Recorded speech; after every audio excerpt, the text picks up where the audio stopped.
selamat sore, selamat malam.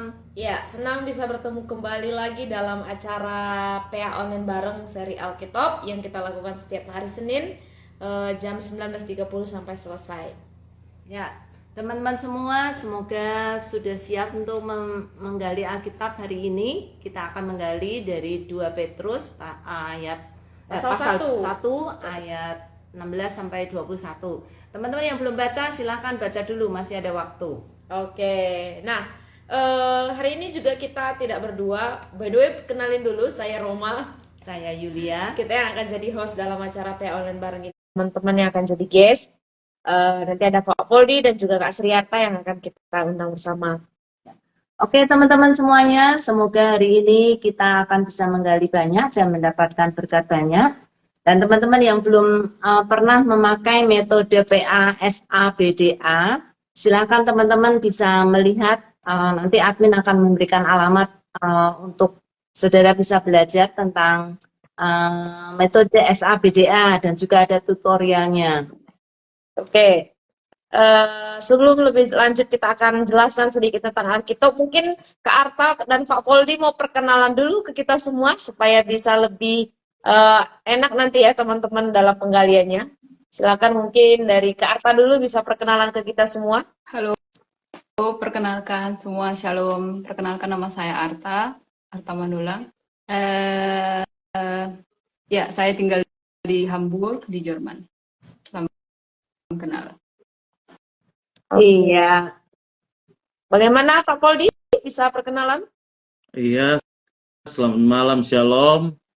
Nama Voldi Mokosolang, saya ada di NTT, Wow, oke. pelayanan di NTT. Terima kasih banyak untuk Pak Paudi sama Kak Arta yang sudah bersedia menjadi guest untuk PA kita malam hari ini. Nah, Iya. Oke. Nah, hari ini kita ada bersama-sama dalam satu seri yang kita lakukan setiap hari Senin, yaitu PA Online bareng seri Alkitab. Ini adalah seri untuk kita bisa mengupas tuntas perikop-perikop atau pasal-pasal yang ada di dalam Alkitab, dan itu adalah pasal-pasal yang top atau terkenal gitu ya. Dan kebetulan, bukan kebetulan sih, tapi sepanjang bulan ini kita akan melihat belajar bersama-sama dari perikop yang bertema Alkitab. Dan minggu lalu kita sudah bahas dari 2 Timotius, malam hari ini kita akan belajar dari 2 Petrus. ya, ini pasal yang sangat istimewa, walaupun mungkin agak sulit ya, tetapi kita akan coba menggali bersama-sama. Oke, sebelum kita mulai acara kita akan terlebih dahulu berdoa untuk menyerahkan acara kita dalam Tuhan. Mari kita berdoa. Bapa yang baik, kami sungguh bersyukur kepada Tuhan karena malam hari ini kembali kami bertemu dalam acara Alkitab. Kami sungguh bersyukur Tuhan, kesempatan yang baik untuk kami boleh belajar melalui platform yang Tuhan sediakan untuk kami boleh menggali firman-Mu, bahkan bisa kami lakukan secara bersama-sama dengan seluruh sahabat sabda yang hadir hari ini. Tuhan berkatilah setiap kami yang menggali secara khusus, Pak Poldi, Kak Arta, dan seluruh sahabat sabda yang akan bergabung, kiranya Tuhan berkati supaya kami boleh belajar dan kami boleh bertumbuh di dalam kebenaran firman Tuhan. Terima kasih Tuhan, pakai jaringan kami, pakai alat kami, pakai seluruh apa yang kami gunakan untuk menunjang Alkitab pada malam hari ini. Dalam nama Tuhan Yesus kami serahkan sekali lagi acara ini, kami mengucap syukur dan kami berdoa. Amin. Amin. Oke. Kak Arta, Pak Poldi, dan seluruh sahabat sabda, sebelum kita akan melihat 2 Petrus pasal pertama ayat 16 sampai 21, kita akan overview sedikit dari 2 Petrus ini ya. Seperti surat ini ya, surat ini kan dituliskan oleh seorang rasul sama dengan namanya, sama dengan kitabnya, yaitu Petrus. Petrus kita tahu adalah salah satu murid Yesus gitu ya.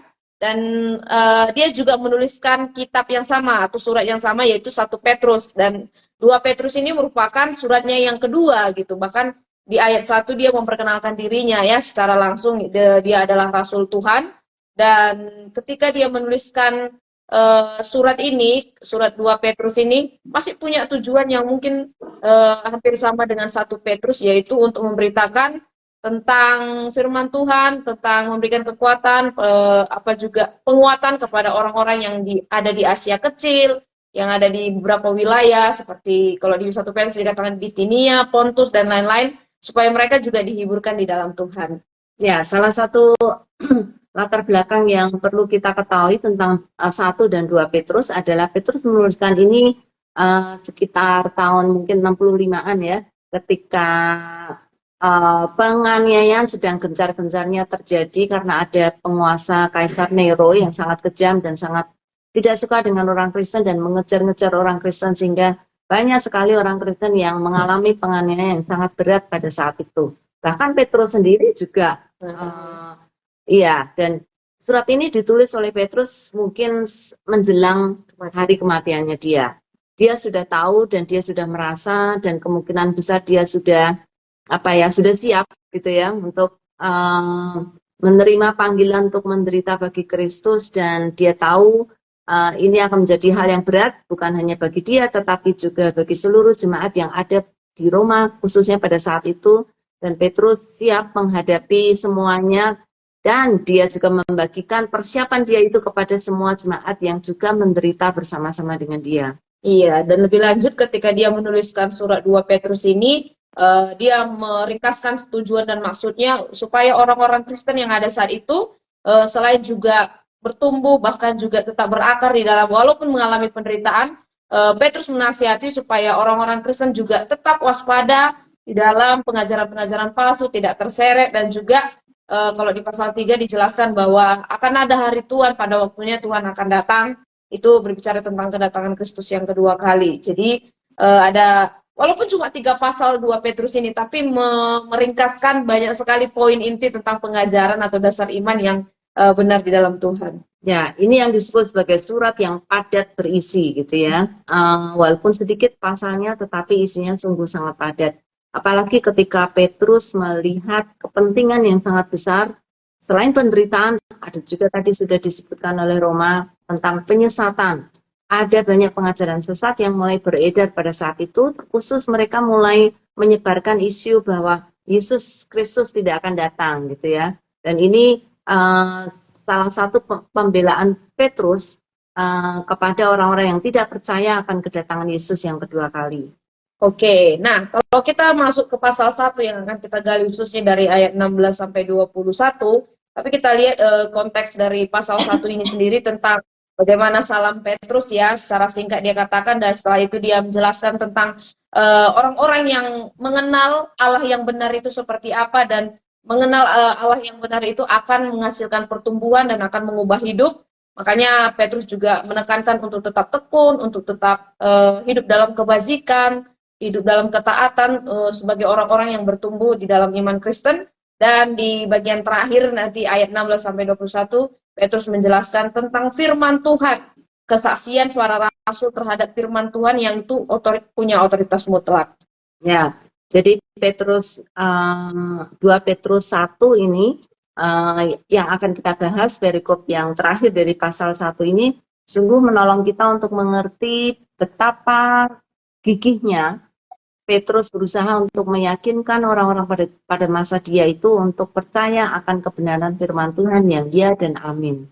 Oke, nah teman-teman, info menarik, teman-teman bisa lihat overview tentang 2 Petrus atau mungkin dari 1 Petrus itu dari aplikasi yang sudah disediakan oleh Lembaga Sabda, yaitu Alkipedia. Ini saya tunjukkan ya ke layar. Nanti bisa diunduh aplikasi Alkipedia ini, bisa Bapak Ibu pakai untuk bisa belajar tentang pengantar kitab. Ini kita lihat di sini ada intro. Mungkin kurang kelihatan. Iya, depan lagi. Refleksi. Iya. Nah, ini adalah intro dari 2 Petrus. Dan kalau nanti bisa di next akan ada juga intro untuk masing-masing setiap pasal. Kalau dari sini merujuk ke pasal 1, teman-teman bisa langsung klik aja untuk bisa lanjut ke pasal 1, pasal 2, dan pasal 3. Dan di sini biasanya disebutkan nama tokoh, tempat, juga kesimpulan, bahkan ringkasan dari setiap pasal yang ada. Sangat menarik sekali, teman-teman nanti bisa pakai untuk bisa mempelajari latar belakang atau pengantar kitab-kitab yang sedang mungkin teman-teman pelajari. Oke. Nah, malam hari ini kita akan menggali pasal 1 ayat 16 ayat sampai 21 ini bersama Pak Poldi dan juga Kak Arta. Silakan teman-teman nanti juga bisa bergabung untuk merespon secara aktif dan juga mungkin menambahkan pertanyaan atau memberi tanggapan sehubungan dengan teks yang akan kita gali. Oke, saya akan bacakan 2 Petrus 1 ayat 16 sampai 21. Sebab kami tidak mengikuti dongeng-dongeng isapan jempol manusia ketika kami memberitahukan kepadamu kuasa dan kedatangan Tuhan kita Yesus Kristus sebagai Raja, tetapi kami adalah saksi mata dari kebesarannya. Kami menyaksikan bagaimana ia menerima kehormatan dan kemuliaan dari Allah Bapa ketika datang kepadanya suara dari Yang Maha Mulia yang mengatakan, inilah anak yang kukasihi, kepadanya lah aku berkenan. Suara itu kami dengar datang dari surga ketika kami bersama-sama dengan dia di atas gunung yang kudus. Dengan demikian, kami makin diteguhkan oleh firman yang telah disampaikan oleh para nabi. Alangkah baiknya kalau kamu memperhatikannya, sama seperti memperhatikan pelita yang bercahaya di tempat yang gelap sampai fajar menyingsing dari bintang timur terbit bersinar di dalam hatimu. Yang terutama harus kamu ketahui, ialah bahwa nubuat-nubuat dalam kitab suci tidak boleh ditafsirkan menurut kehendak sendiri. Sebab tidak pernah nubuat dihasilkan oleh kehendak manusia, tetapi oleh dorongan Roh Kudus, orang-orang berbicara atas nama Allah. Oke, ini nanti kita akan gali dan kita akan lihat dari langkah pertama untuk metode SABDA, yaitu langkah simak dengan membaca secara teliti teks demi teks. Jadi nanti bagian simak ini kita akan melihat pertanyaan-pertanyaan yang akan dijawab oleh kedua guest kita sehubungan dengan jawabannya ada langsung di dalam ayatnya. Nah, saya akan bertanya dulu ke Pak Poldi nih untuk pertanyaan pertama. Mengapa Petrus memakai perbandingan antara dongeng-dongeng isapan jempol dan peristiwa yang disaksikan oleh saksi mata saat menjelaskan tentang kuasa dan kedatangan Yesus Kristus sebagai Raja? Kalau kita baca di situ bahwa kita akan menemukan bahwa Petrus sebenarnya ingin memberi penegasan bahwa apa yang disampaikan oleh para rasul, apa yang disampaikan oleh nabi-nabi, itu adalah sebuah kebenaran dan bukan sebuah cerita fiksi. Seperti yang lain orang menyampaikan, mungkin ada nabi-nabi palsu yang menyampaikan itu semua hanya fiksi, tapi para rasul menyampaikan sesuatu itu sesuai dengan kebenaran yang terjadi, yang mereka dapatkan langsung dari Tuhan. Ya, mungkin itulah. Ya, betul Pak. Pada saat itu mungkin banyak orang masih meragukan tentang kedatangan Yesus yang kedua ya. Karena itu mereka mungkin dituduh, kamu cuman ngomong doang. Itu kan cerita isapan jempol yang kamu bagikan pada kami gitu ya. Tetapi Petrus dengan jelas menyampaikan ya itu bukan isapan jempol karena kami melihat sendiri dengan mata kepala kami sendiri apa yang terjadi di atas apa yang mereka lihat. Nanti kita akan bahas di ayat berikutnya ya. Iya, jadi Petrus ingin menekankan tentang kebenaran mereka sebagai saksi mata dan juga melawan pikiran-pikiran yang tadi yang mengatakan bahwa mungkin itu isapan jempol belaka, tapi Petrus memberikan perbandingan di sini ya antara dongeng-dongeng dan juga mereka sebagai saksi mata sendiri. Ya, kalau dongeng itu mungkin nggak ada saksi ya, karena itu isapan jempol saja, karena itu cuma cerita buatan manusia atau karangan manusia saja. Tetapi kalau saksi mata nggak bisa disangkal. Itu pasti sesuatu yang benar-benar terjadi dan secara sejarah bisa dibuktikan. Jadi beda banget ya, isapan jempol dan cerita yang benar-benar bisa disaksikan oleh orang, itu artinya bukan isapan jempol, tapi benar-benar terjadi. Oke. Nah, sekarang ke Kak Arta, sebagai saksi mata, apa saja yang telah Petrus lihat pada peristiwa transfigurasi Yesus di atas gunung yang kudus? Ini bisa dilihat dari ayat 16 sampai 18. Iya, kita bisa lihat sih di ayat 16 sampai ayat 18 gitu ya. Kalau di ayat 16 itu kita bisa lihat bahwa katanya bahwa dia melihat gitu kan, melihat bahwa bagaimana kuasa dan kedatangan Tuhan itu gitu. Terus di ayat 17 dikatakan di sana bahwa Petrus juga melihat bagaimana Tuhan Yesus menerima kehormatan dan kemuliaan dari Allah Bapa. Gitu sih. Terus di ayat 18 yang terakhir adalah bagaimana Petrus mendengar suara yang berbunyi dari sorga ketika mereka bersama-sama di gunung yang kudus. Ya, oke. Suara yang dari surga yang berbunyi itu apa, Arta? Ya. Bisa secara lengkap disampaikan? Suara yang berbunyi itu terlihat kita bisa baca di ayat 17, ya, mengatakan seperti ini, inilah anak yang kukasihi, kepadanya lah aku berkenan. Itulah suara dari surga yang ketika Petrus bersama dengan Tuhan Yesus berada di gunung yang kudus. Ya. Oke, ini adalah kesaksian yang murni, apalagi di sini kalau dibilang ya walaupun penulisnya Petrus, mereka mengatakan memakai kata kerja ketiga nih ya. Kata ganti ketiga, yaitu kami gitu ya, bukan hanya Petrus, tetapi para rasul yang lain juga menyaksikan secara fisik tentang transfigurasi Yesus. Ya, secara tepat dua rasul yang lain. Jadi Ya. 3 orang rasul yang melihat kejadian itu ya. Oke, nah apa pentingnya nih peristiwa transfigurasi yang disaksikan oleh Petrus dari ayat 16 sampai 18 ini menurut Pak Poldi? Dari peristiwa ini itu akan semakin meneguhkan Petrus dan bahwa firman yang disampaikan mereka, bahkan firman yang mereka terima, pemberitaan-pemberitaan wahyu-wahyu yang ada disampaikan oleh para nabi, itu adalah sesuatu yang benar-benar akan terjadi dan mereka boleh melihat langsung kemuliaan Tuhan serta mendengar suara yang dari surga. Itu akan sangat meneguhkan mereka bahwa pelayanan mereka, apa yang mereka lakukan, apa yang mereka sampaikan itu adalah sesuatu yang murni dari Tuhan dan bertujuan untuk menyampaikan sesuatu kepada orang percaya akan pentingnya hal ini. Iya, itu saja. Ya, terima kasih Pak Poldi. Sungguh apa yang disaksikan oleh Petrus itu dan 2 orang rasul yang lain itu merupakan satu bukti bahwa Kristus itu bukan hanya manusia biasa, tetapi dia adalah Allah yang datang ke dunia dan berinkarnasi sebagai manusia, dan itu dibuktikan oleh Petrus dengan kebesaran yang dinyatakan ketika mereka ada di atas gunung di peristiwa transfigurasi yang diceritakan di kitab Injil, ya. Iya, jadi ini mengonfirmasi sendiri bahwa identitas Kristus bukan hanya sebagai manusia, tetapi juga sebagai anak Allah, dan itu juga dilihat oleh 3 orang murid-muridnya yang ada. Kalau kita lihat nanti ini sebenarnya merujuk ke Injil ya, di mana Petrus, Yakobus, dan Yohanes juga menyaksikan bersama-sama secara fisik tentang transfigurasi yang dialami oleh Yesus. Ini mungkin kita perlu kasih tahu Bu, arti transfigurasi. Oh ya, mungkin Pak Paudi atau Kak Arta bisa jelaskan sedikit tentang apa itu transfigurasi. Aku bisa kasih tahu sedikit, nanti kalau salah kurangnya mungkin Pak Poldi bisa menambahi gitu ya. Jadi peristiwa transfigurasi itu sebenarnya ada tertulis di ini ya, di dalam Alkitab paling bawah itu di Matius 17:1 sampai 5, dan di Markus dan di Lukas itu adalah kisah yang tadi yang sudah diceritakan juga dari Ibu Yulia tentang ada 3 orang gitu, yang 3 rasul yang di sana gitu, dan ketika mereka berada di atas gunung dan ada tiba-tiba ada cahaya, maksudnya jadinya Tuhan Yesus itu berkilau gitu ya. Jadi dan di saat itulah maksudnya kemuliaan Tuhan itu nampak gitu ketika dia berkilau gitu, dan disitulah terjadi proses transfigurasi gitu sih. Ya, mungkin Pak Poldi mau menambahkan.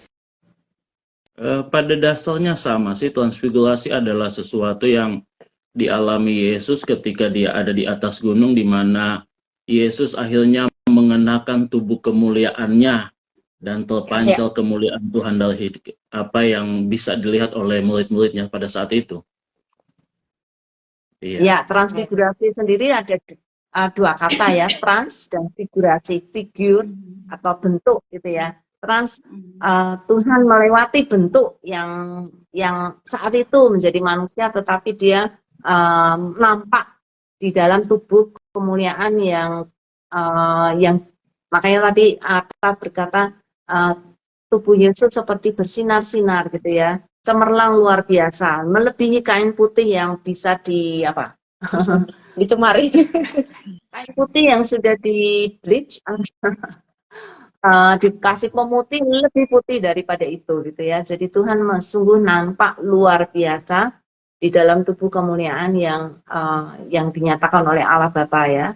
Ya, itulah yang disaksikan oleh ketiga rasul ini tadi. Makanya kalau di Injil kita lihat bahkan mereka sampai terkagum-kagum ingin mendirikan kemah lagi gitu kalau bisa lebih lanjut tinggal di situ gitu. Tapi ada maksud Yesus ketika dia menampakkan dirinya bertransfigurasi untuk bisa disaksikan ketiga rasul ini. Nah, mengapa peristiwa ini makin meneguhkan Petrus akan firman yang diberitakan oleh para nabi? Ya. Iya. Bisa lagi mungkin saya tadi ke Arta ya. Iya. Saya mencoba menjawab ya, mengapa peristiwa ini makin meneguhkan Petrus gitu ya. Kalau saya melihat dari ayat-ayat selanjutnya gitu kan, di sini dikatakan dengan demikian kami makin diteguhkan oleh firman yang disampaikan para nabi gitu. Aku melihat akhirnya apa ya, maksudnya apa yang telah tertulis di perjanjian lama digenapi gitu sih, itu sih yang aku Betul. dapati gitu. Iya, betul. Jadi Petrus mungkin ketika dia mempelajari perjanjian lama, Petrus udah tahu gitu ya, secara knowledge gitu, secara pengetahuan dia tahu karena Alkitab perjanjian lama sudah menubuatkan akan datangnya Kristus dan akan menjadi seperti apa kedatangan Kristus itu. Tetapi ketika Petrus sendiri melihat dengan mata kepala, itu menjadikan Petrus semakin yakin bahwa apa yang dikatakan di dalam perjanjian lama itu bukan isapan jempol, itu benar-benar terjadi karena dia melihat penggenapannya sekarang pada saat dia masih hidup, gitu ya. Ya. Iya, jadi pemenuhan akan Yesus sebagai Mesias dan sebagai orang yang sudah dijanjikan dari PL itu semakin mengonfirmasi tentang kepercayaan Petrus dan teman-teman ya, apalagi didampingi juga oleh Musa dan Elia yang ada saat itu. Nah, apa artinya sendiri di ayat 19 ini ya, apa arti memperhatikan pelita yang bercahaya di tempat yang gelap di dalam ayat 19 ini? Silakan Pak Poldi. Kalau saya menyimak yang ada di situ, maka ini berbicara sebenarnya tentang firman Tuhan yang berisi tentang pewahyuan diri Allah. Dalam PL yang ada banyak wahyu tentang kedatangan Tuhan, kali yang pertama, yang walaupun semuanya itu nanti tergenapi di saat Yesus datang. Jadi semua pewahyuan dalam PL itu tergenapi dalam perjanjian baru ketika Yesus datang, dan firman inilah yang seperti cahaya yang bersinar, yang satu saat akan menerangi setiap orang, menerangi setiap hati, asal kita mau memberi diri untuk diterangi oleh firman itu. Iya, itu. Iya, terima kasih Pak. Apa yang kita lihat di dalam gelap itu akan sangat dipengaruhi kalau ada cahaya. Kalau tidak ada cahaya maka tidak akan mungkin kita bisa melihat apapun. Jadi ketika ada pelita yang bercahaya di dalam kegelapan itu seperti apa ya? Membuat kita menjadi tahu apa saja yang ada di sekitar kita. Kalau gelap gulita, mungkin ada banyak barang pun kita nggak akan bisa tahu gitu ya. Tetapi kalau kebenaran, penggenapan akan Kristus itu sungguh nyata terjadi seperti yang dilihat oleh Petrus, maka itu seperti membuat dia melihat semua yang ada di sekelilingnya melalui Kristus. Sehingga Kristuslah cahaya itu.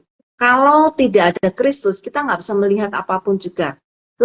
Kedatangan dia dan penggenapan dia di dalam perjanjian lama membuat seluruh bayang-bayang yang ada di dalam perjanjian lama yang mungkin tidak jelas karena itu merupakan nubuatan, sekarang menjadi jelas karena Kristus. Ya.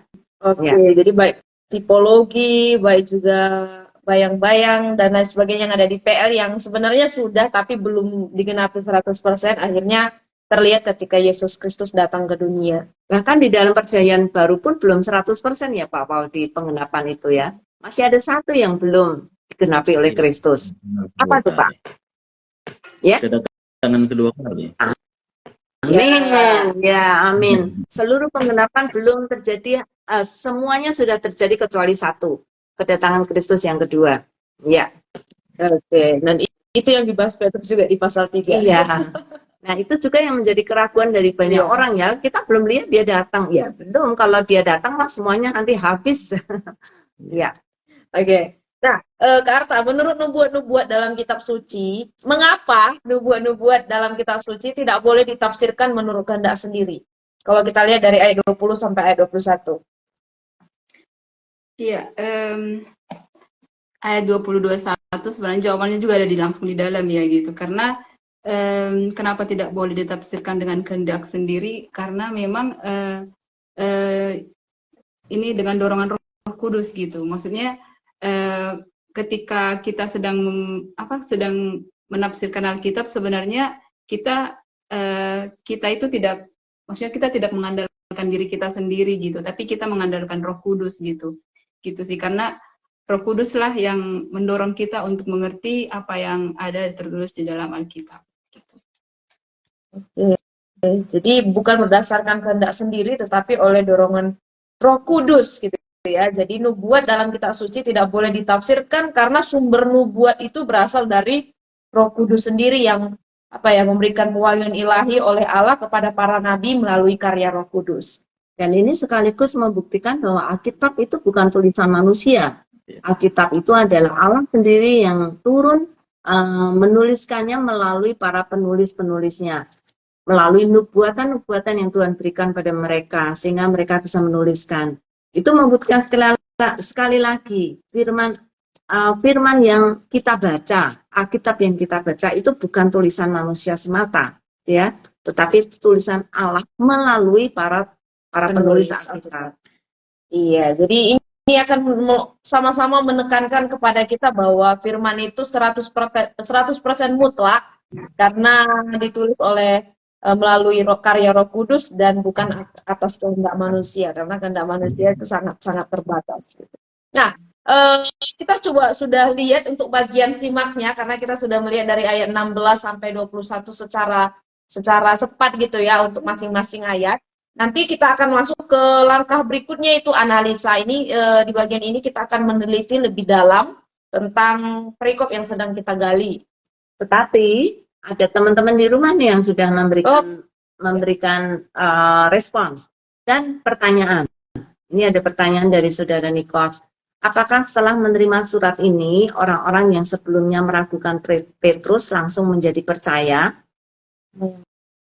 Pak Paudi atau Kak Arta mau menjawab pertanyaan Nikos? Ketika menerima suratan ini, tidak semua orang langsung percaya, tapi minimal dengan adanya suratan ini akan sangat meneguhkan. Minimal kepada mereka yang sebenarnya sudah percaya dan masih dalam kebimbangan, dengan adanya surat ini akan semakin meneguhkan bahwa Yesus itu adalah sesuatu yang nyata dan kepercayaan kepada Yesus adalah sesuatu yang pilihan yang terbaik lah, yang tepat. Itu saja. Tapi ya, tidak semua. Ya, gimana Pak? Tidak semua, karena ada orang-orang tertentu yang tidak mudah untuk diyakinkan walaupun dengan suratan itu. Iya. Ya, termasuk kita ya Pak. Maksudnya kita kan orang-orang yang menerima surat ini. Kalau kita masih ada di antara kita yang masih meragukan tentang kedatangan Kristus yang kedua, apakah ketika membaca ini mereka akan menjadi percaya? Termasuk orang-orang pada zaman sekarang? Harusnya sih bisa menjadi percaya, tetapi kan kembali bahwa tidak semua akan menerima dengan sesuai dengan apa yang ada. Ada orang tetap dengan pola berpikirnya sendiri, dan kan nubuat itu harus ditafsir karena itu dorongan Roh Kudus, jadi harus ditafsirkan berdasarkan Roh Kudus. Tapi ada orang-orang tertentu yang kaum tertentu yang tetap menafsirkan berdasarkan pola pikirnya sendiri, masuk akal atau tidak, bagaimana yang lain-lain itu, dan itu akan menjadi masalah tersendiri. Ya, kalau bukan Roh Kudus yang menerangi, sulit ya Pak untuk kita bisa percaya. Walaupun mungkin kita pintar, walaupun kita membaca berulang-ulang, walaupun kita mencoba meyakinkan diri, kalau bukan Roh Kudus yang meyakinkan, sulit ya. Iya.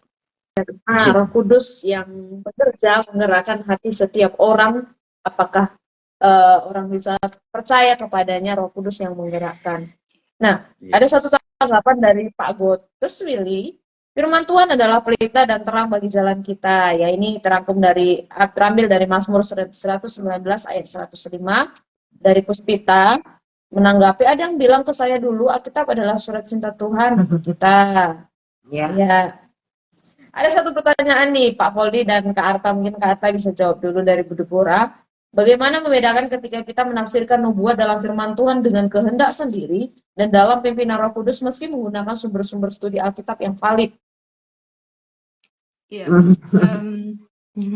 mungkin ya maksudnya kita bisa melihat dari apa ya, maksudnya dari praktek yang kita kerjakan gitu nggak sih? Jadi ketika kita maksudnya ketika kita membaca ini maksudnya membaca apa, kita mau menafsirkan atau kita mau membaca satu ayat gitu, kita bisa merasakan sih gitu. Maksudnya kita bisa merasakan apakah memang itu karena kita sendiri yang mau atau memang Tuhan yang mengatakan itu kepada kita gitu sih menurutku. Jadi apa ya, maksudnya roh atau motivasi yang kita di dalam hati kita itu seperti apa gitu sih menurutku. Ya, ini pertanyaan Ibu Deborah agak sulit ya, karena sepertinya saling bertentangan dengan pertanyaan sebelumnya. Membedakan menafsirkan nubuat dengan kehendak sendiri atau dan dalam pimpinan Kudus meskipun menggunakan alat-alat, apakah berarti menggunakan alat-alat studi Alkitab yang valid itu selalu akan memberikan memberikan penafsiran yang benar gitu ya? Kecuali ya di Petrus sendiri dikatakan ya, kalau itu bukan Roh Kudus yang memberikan penerangan kepada kita, maka apakah itu kehendak sendiri atau tidak itu bisa dibuktikan dari buahnya. Kalau firman itu memberikan buah di dalam hidupnya, ya tadi Arta sebenarnya sedikit menyinggung tentang itu ya. Kalau itu menjadi buah di dalam hidupnya dan memberikan memberikan hati yang semakin dekat pada Tuhan, hati yang semakin mengasihi firman-Nya, ya itu pasti Roh Kudus yang bekerja. Ya. Oke, kita akan coba next ya. Bu Deborah bilang terima kasih untuk penjelasannya. Ya, kita akan coba lihat untuk langkah berikutnya, itu analisa untuk meneliti lebih dalam perikop yang ada di dalam teks yang sedang kita gali. Nah, saya akan ke Pak Poldi. Kita melihat tadi ya tentang peristiwa transfigurasi yang sudah sempat kita bahas sebentar yang diceritakan oleh Petrus. Nah, menurut Pak Poldi, apa tujuan Petrus menceritakan peristiwa ini tentang transfigurasi Yesus? Tujuan Petrus menyampaikan ini untuk menanggapi, karena kita harus menyadari di situ pada masa itu ada guru-guru palsu, dan Petrus mau memberi penegasan bahwa apa yang Petrus alami, apa yang Petrus lihat itu akan menegaskan bahwa Yesus adalah pribadi Allah yang sempurna, dan itu menggenapi semua wahyu yang ada di firman, yang khususnya dalam Perjanjian Lama.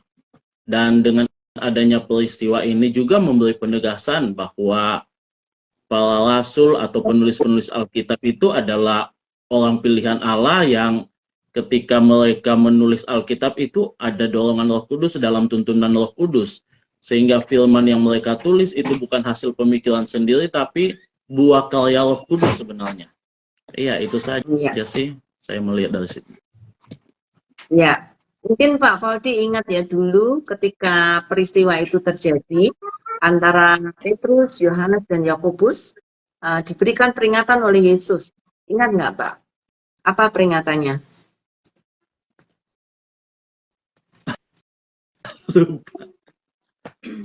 Jangan ceritakan itu kepada orang lain sebelum waktunya. Nah, ini adalah waktu yang tepat untuk Petrus menceritakan itu kepada orang lain.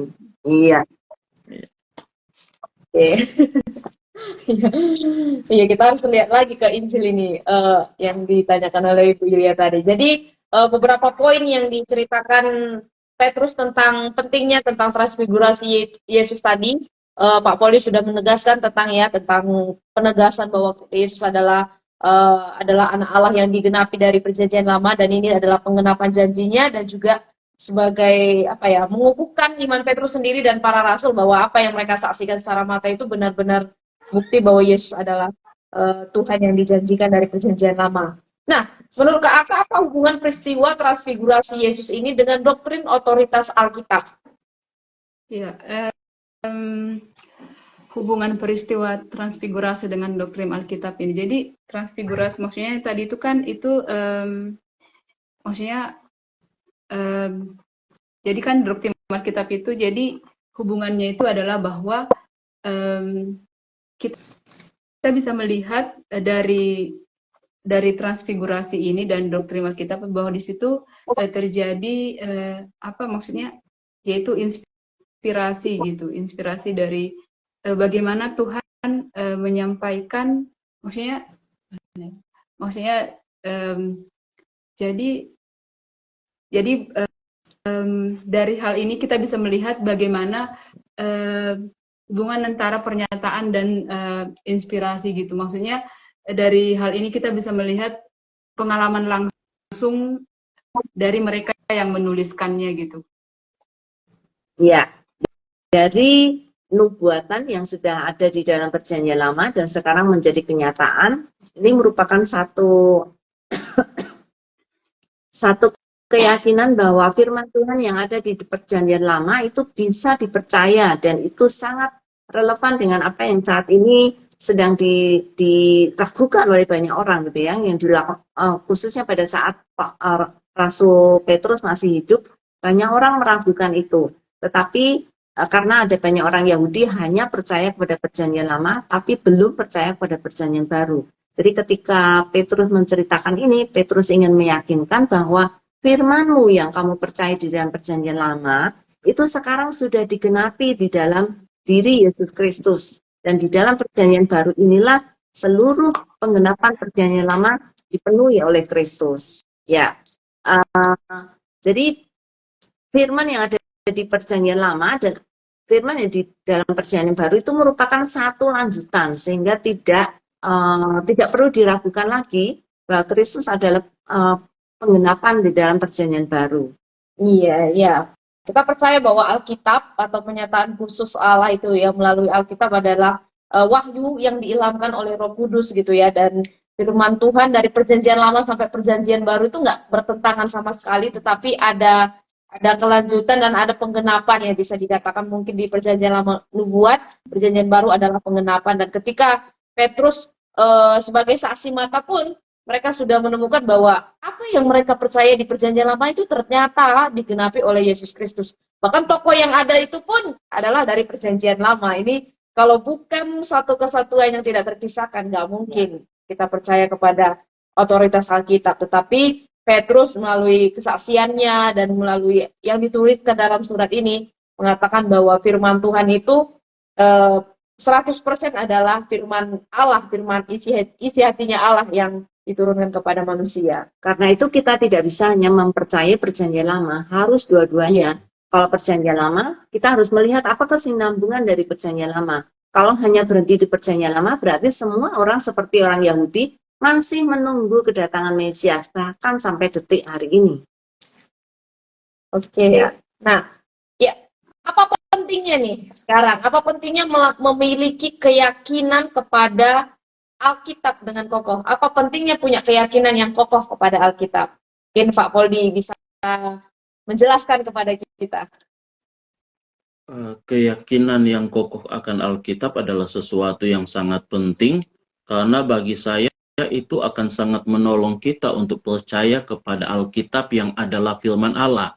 Jadi saya selalu berkata bahwa Alkitab itu firman Allah, bukan berisi firman Allah, tapi Alkitab itu adalah firman Allah yang benar dan tidak ada yang salah di dalamnya, sehingga dalam menjalani kehidupan kita akan semakin mudah. Kenapa? Karena ada firman Allah yang kita percayai, firman Allah yang menuntun, dan segala sesuatu dalam firman Allah itu akan sangat menguatkan kita, karena kita tidak akan bimbang. Kita akan percaya bahwa apa yang disampaikan firman Allah itu ya dan amin. Ya. Gitu. Ya. Apa yang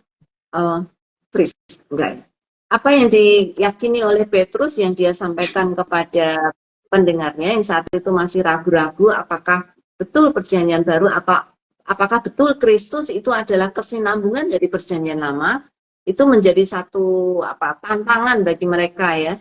Karena kalau mereka tetap tidak mempercayainya, maka firman Allah belum lengkap sampai hari ini. Iya, dan ketika kita kokoh dan percaya 100% tentang firman Allah yang ada di dalam Alkitab sebagai isi hati Allah, ini akan menolong kita untuk tidak ya di ayat 20 menafsirkan berdasarkan kehendak kita sendiri, tetapi lagi-lagi karena Roh Kudus ya. Ini adalah keyakinan yang kokoh ketika kita percaya kepada firman Tuhan, akan menolong kita untuk tidak menyimpang dari pemahaman yang salah tentang apa yang sudah mungkin disampaikan orang terkait pemahaman yang salah gitu. Nah, sekarang kita coba lihat juga di bagian belajar, setelah kita meneliti lebih dalam, tapi apakah ada tanggapan dulu dari teman-teman sahabat Sabda yang sudah hadir pada malam ini sebelum kita masuk ke langkah berikutnya? Ya, kalau nggak ada, kita akan lihat di bagian belajar. Ini pelajaran apa nih yang teman-teman dapatkan? Tapi pertanyaannya, apa inti pengajaran dari perikop yang teman-teman atau kita gali pada malam hari ini? Ya, teman-teman di rumah silakan boleh menuliskan di kolom chat ya. Biasanya kalau sudah mulai bagian belajar baru banyak yang menuliskan. Ya, silakan menuliskan, nanti kita akan bagikan bersama-sama. Oke, nah pertanyaannya, apa inti pengajaran dari perikop yang kita gali malam hari ini? Silakan Kak Arta. Inti yang kita gali itu adalah sudah pasti bagaimana kemuliaan Kristus setelah digenapi gitu. Jadi kalau kita lihat dari ayat 16 sampai ayat 21 gitu, kita bisa melihat dari atas sampai ke bawah itu adalah ketika, maksudnya intinya adalah ketika banyak orang yang, maksudnya ketika waktu itu terjadi hal-hal yang tidak sesuai seperti yang dibilang dongeng gitu, tapi di sana kita bisa melihat bahwa Paulus meyakinkan karena dia adalah saksinya gitu. Jadi dia melihat, menyaksikan bagaimana kemuliaan Tuhan itu dinyatakan gitu. Bahkan dia juga maksudnya ikut ambil di sana gitu. Itu sih yang selanjutnya yang aku dapat di sana adalah bahwa sudah saatnya kita ketika kita mau belajar firman Tuhan, kita juga tidak bisa menggunakan pemikiran kita sendiri gitu, tapi kita juga harus belajar dan mengingat bahwa ketika kita ingin membaca Alkitab, kita harus ingat bahwa Roh Kudus yang bekerja. Ya, thank you banyak Kak Arta. Sungguh bagaimanapun juga gitu ya, secara akal pikiran manusia nggak mungkin kita bisa mempercayai, nggak mungkin kita bisa melihat inti yang sesungguhnya kalau bukan Roh Kudus yang memberi penerangan itu di dalam hati kita, di dalam pikiran kita ya. Oke, nah apakah menurut teman-teman atau Pak Poldi, Alkitab dapat diandalkan? Atau teman-teman yang di rumah juga bisa sharing ke kita semua. Apakah menurut teman-teman Alkitab itu dapat diandalkan? Ya, silakan Pak Poldi. Iya, sangat bisa, dan memang sangat sesuatu yang sangat akan kita andalkan dalam kehidupan kita, karena Alkitab itu berisi firman Allah, sehingga setiap hal yang terkandung di dalamnya itu pasti mengandung kuasa. Karena kalau kita merujuk di Yohanes 1 ayat 1, pada mulanya adalah firman, firman itu bersama-sama dengan Allah, dan firman itu adalah Allah. Jadi ketika kita belajar firman, firman itu ada kuasa, dan kuasa itu akan menolong kita, asal kita tetap mau tunduk di bawah pimpinan Roh Kudus. Gitu. Ya. Jadi. Ya, kalau dia bisa diandalkan, kalau orang itu bisa diandalkan, itu artinya kita bisa tidak punya keraguan ya Pak ya. Yes. Apakah ketika Pak Poldi mengalami banyak masalah, mengalami banyak tantangan, apakah Pak Poldi juga melihat bahwa Alkitab bisa diandalkan untuk menolong Pak Poldi? Ketika yang saya alami, pengalaman bahwa ketika kita semakin percaya, semakin yakin dengan firman, maka ketika ada masalah, kita akan selalu melihat dari sudut pandang firman Allah. Jadi ketika kita ada pergumulan, kita akan melihat bahwa Alkitab berkata bahwa pencobaan-pencobaan yang kita alami itu biasa. Ketika kita ada dalam kesulitan, kita akan percaya bahwa segala perkara dapat kutanggung di dalam Dia, dan lain sebagainya yang akan menguatkan kita, sehingga kita bisa tetap berjalan dengan kokoh dengan sebuah keyakinan Tuhan pasti tolong. Iya, itu saja. Betul ya. Alangkah indahnya kalau kita juga mempunyai teman yang bisa diandalkan. Maka ketika kita dalam kesulitan, kita tahu pasti akan ada yang pasti dia akan menolong gitu ya, selalu ada. Lebih baik teman yang bisa diandalkan daripada teman yang pintar ya Pak ya. Iya. Iya. Ya, tapi Alkitab lebih dari itu. Dia juga teman. Dan dia juga teman yang bisa diandalkan. Amin. Ya. Nah, apakah keyakinan kita akan Alkitab mempengaruhi cara kita memandang dan memperlakukan kitab suci? Gimana Kak belajarnya? Sudah pasti ya gitu. Maksudnya kita tahu Alkitab itu kan maksudnya suara Tuhan gitu. Jadi Alkitab itu memang kan seperti yang kita yakini itu bukan tulisan dongeng gitu. Itu merupakan suara Tuhan yang diinspirasikan kepada para nabi gitu ya. Dan sudah pasti hatinya Tuhan itu ada di dalam Alkitab itu gitu. Jadi maksudnya bukan Alkitabnya tapi isinya gitu. Firman Tuhan itu ada di dalamnya gitu. Dan dengan itu kita, menurut saya kita harusnya menghormati Alkitab itu sendiri gitu. Jadi kita tidak menggunakannya dengan semena-mena. Gitu sih menurut saya. Maksudnya bukunya atau apa pesan yang ada di dalamnya? Pesannya yang di dalam Alkitab. Oke, ya.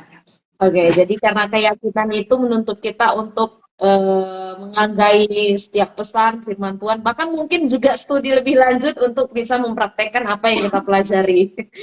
Salah satunya ya melalui pendalaman Alkitab yang kita lakukan malam hari ini. Ya, juga kalau kita memiliki keyakinan akan Alkitab, maka kalau ada ayat yang kita tidak mengerti atau ada ayat yang sepertinya tidak masuk akal gitu, kira-kira ini akan mempengaruhi kita bagaimana nih, Kak Arta? Misalnya Kalau kita tidak menemukan ayat yang nggak masuk akal gitu. Iya. Terus Kalau saya gimana tidak kita bersikap? Iya. Jadi tadi juga Bu Yulia atau Kak Roma juga sudah menyinggung ya, kita juga butuh persekutuan dengan yang lain gitu. Jadi tadi juga ada dibahas pengetahuan kita tidak lengkap dengan Alkitab, kita belum sempurna gitu ya. Jadi ketika pun kita tidak mengerti, bukan berarti Alkitab itu tidak valid gitu, tapi itulah kita gunanya, kita juga punya teman yang atau persekutuan yang kita juga boleh sama-sama untuk oke, ini artinya apa ya gitu. Jadi sama-sama untuk rendah hati untuk cari tahu lagi kira-kira maksudnya ini apa ya gitu sih menurut saya Bu Yulia. Iya, bukan langsung judge ke Alkitab ya. Wah, ini Pak Alkitabnya pasti salah nih ya. Jadi bukan Alkitabnya yang salah, tetapi kita yang punya pengertian yang belum cukup gitu untuk mengerti keseluruhan Alkitab. Sehingga kita ketika kita punya keyakinan yang besar akan Alkitab, kita mau merendahkan hati, merendahkan merendahkan hati bahwa bukan Alkitabnya yang salah, tetapi pikiran saya yang tidak cukup untuk melihat atau mengerti seluruh kebenaran dari Alkitab. Ya. Iya, benar sekali ya. Oke, kita belum menemukan lagi teman-teman yang belajar apa nih malam hari ini. Belum ada, mungkin di bagian aplikasi nanti kita lihat aja. Oke, jadi dari pelajaran ini kita sama-sama melihat ya bahwa firman Tuhan yang tidak boleh ditafsirkan oleh kehendak manusia tetapi oleh dorongan Roh Kudus adalah firman Tuhan yang memiliki keakuratan integritas dan juga ketidakbersalahannya gitu, karena 100% adalah isi hati Allah, dan dengan demikian juga kita harus secara konsisten mau tunduk kepada firman Tuhan dan taat mempraktekkan ajaran-ajaran yang ada di dalam firman Tuhan ini. Oke, teman-teman, apa nih yang ingin teman-teman diskusikan dari pelajaran dari 2 Petrus 1 ayat 16 sampai 21 ini, atau apa yang ingin Anda doakan? Silakan Pak Woldi. Kalau saya sih lebih memilih, kalau diskusikan saya lebih memilih bahwa dari apa yang ini dalam doa saya akan lebih berdoa bahwa supaya setiap orang percaya itu punya keyakinan yang sungguh bahwa Alkitab itu berisi firman Allah. Alkitab adalah firman Allah yang dapat menjadi jawaban dalam setiap persoalan kehidupan. Jadi saya berdoa bahwa dengan memahami Alkitab adalah firman Allah, punya otoritas, itu isi hati Allah, maka menjalani kehidupan dengan berbagai persoalan hidup itu akan sangat tertolong dengan pengetahuan firman yang dimiliki. Jadi itu saja. Betul. Ya, sangat betul sekali. Setuju, Pak. Oke. Dari Kak Arta? Ya, kalau dari saya gini, jadi kan tadi dia 19 sampai 20, 21 gitu kan. Saya punya kerinduan gitu agar ketika jadi belajar untuk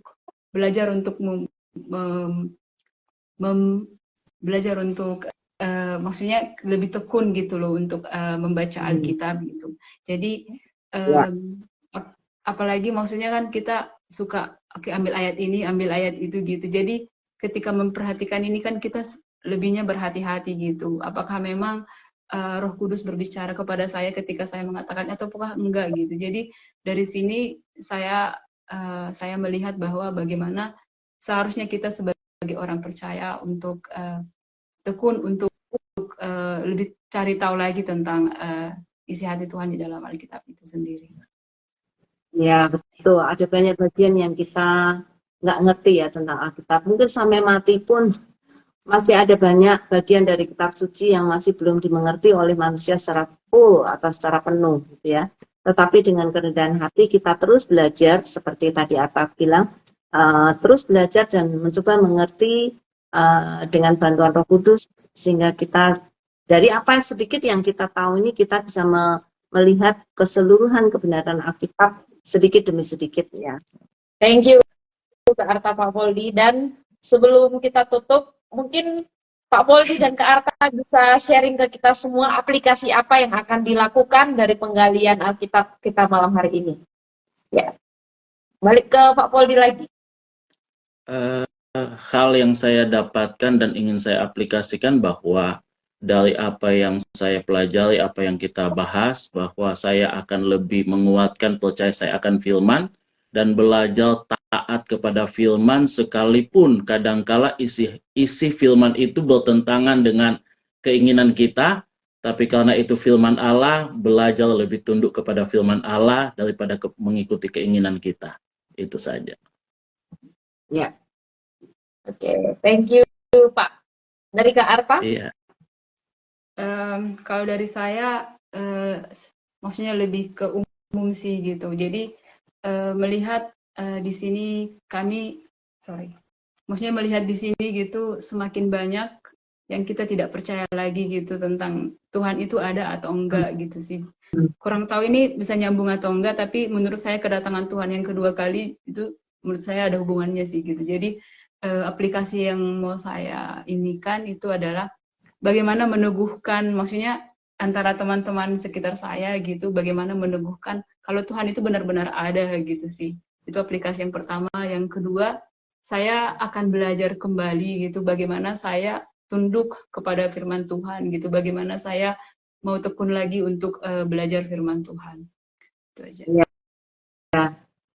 Terima kasih Kak Arta, memang sungguh sangat berat ya, apalagi di Eropa sekarang semakin banyak orang meninggalkan Kristus, semakin orang tidak mempercayai firman Tuhan, bahkan tidak percaya akan adanya Allah, merupakan tantangan yang lumayan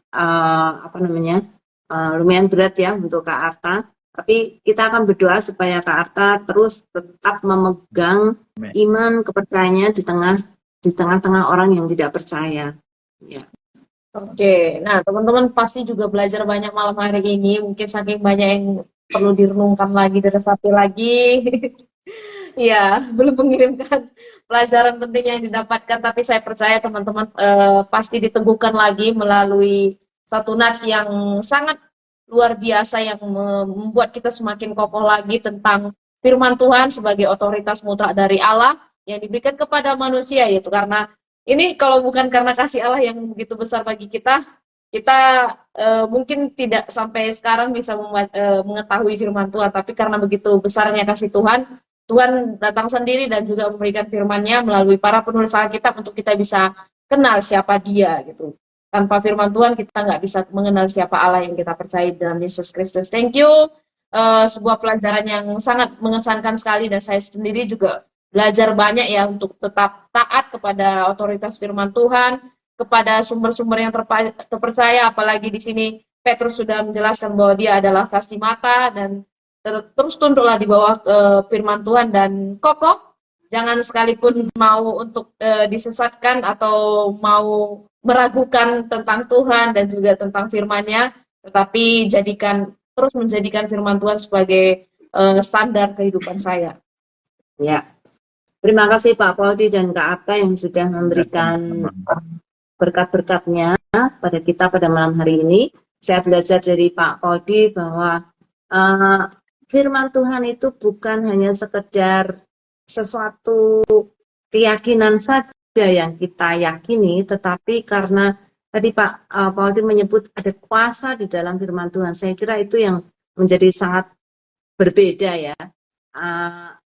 Bukan hanya tulisan saja, sekalipun ini mungkin ditulis oleh para nabi, tetapi kalau ini bukan firman Tuhan, maka tidak mungkin akan ada kuasa.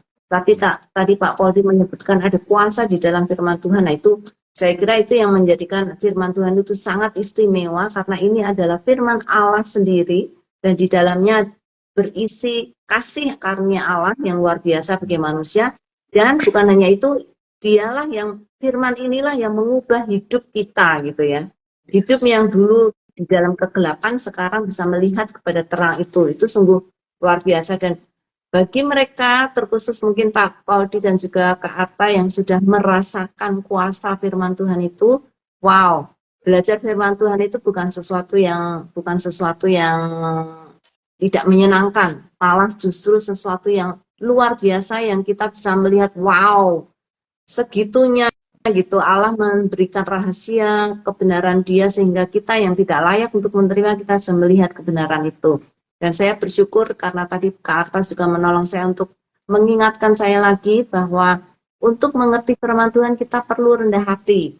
Tidak mungkin kita bisa mengerti seluruhnya, tetapi karena ketekunan dan karena kuasa dari Roh Kudus yang menolong kita untuk mau setia belajar firman Tuhan dan terus belajar firman Tuhan, maka kita tahu bahwa firman itu akan menjadi kekayaan yang luar biasa di dalam hidup kita. Walaupun mungkin kita nggak ngerti seluruhnya gitu ya, tetapi itu menjadi kekayaan yang luar biasa karena itu bersifat kekal. Ya, thank you. Hanya dengan rendah hati, hanya dengan pikiran yang mau tunduk kepada firman Tuhan, maka firman Tuhan itu akan dibukakan. Amin. Ya, terima kasih Pak Foldi, Kak Arta, Bu Yulia, dan seluruh sahabat-sahabat yang sudah hadir pada malam hari ini. Kiranya teman-teman juga nanti bisa studi lebih lanjut lagi dari perikop ini, atau mungkin tentang surat Petrus, untuk studi pribadi atau mungkin dalam komunitas, silakan untuk terus bertumbuh di dalam firman Tuhan. Apalagi Ibu Yulia baru sampaikan bahwa firman Tuhan itu berkuasa, mengubahkan orang yang tidak percaya bisa menjadi percaya, karena firman Tuhan adalah satu-satunya yang kita percayai sebagai firman atau isi hatinya Allah. Iya, dan kita akan tutup dulu. Saya minta mungkin Pak Poldi bisa menutup dalam doa. Iya. Kami naikkan syukur buat kebaikan Tuhan. Terima kasih buat apa yang sudah kami pelajari malam hari ini. Kami percaya Roh Kudus akan terus menolong kami semakin mengerti, memahami kebenaran firman Allah, menolong kami dengan rendah hati, belajar taat kepada firman Allah, sekalipun terkadang itu bertentangan atau mungkin tidak sesuai dengan apa yang kami pikirkan, tapi karena itu firman Allah, ajar kami untuk taat melakukannya. Terpujilah Engkau Tuhan, kami percaya semua kami diberkati Tuhan. Mengucap syukur dalam nama Yesus, haleluya, amin. Amin. Amin. Terima kasih. Terima kasih banyak. Terima kasih Bu Yulia, Kak Roma, Pak Foldi. Dan sampai ketemu minggu depan. Semuanya. Ya. Salam. Salam Ayo, ayah. teman-teman, minggu depan kita akan ketemu lagi di jam yang sama 19.30 sampai selesai bersama dengan kedua guest yang lain. Silakan nanti teman-teman juga yang ingin mungkin menjadi guest berikutnya, silakan kontak kita, DM kita, nanti kita akan follow up supaya kita bisa belajar bersama. Dan minggu depan masih sehubungan dengan firman Tuhan dan bertema Alkitab, kita akan belajar dari Roma pasal 10 ayat 16 sampai 21. LAI berikan judulnya sih ketidakpercayaan Israel, iman timbul dari pendengaran akan firman Kristus. Iya.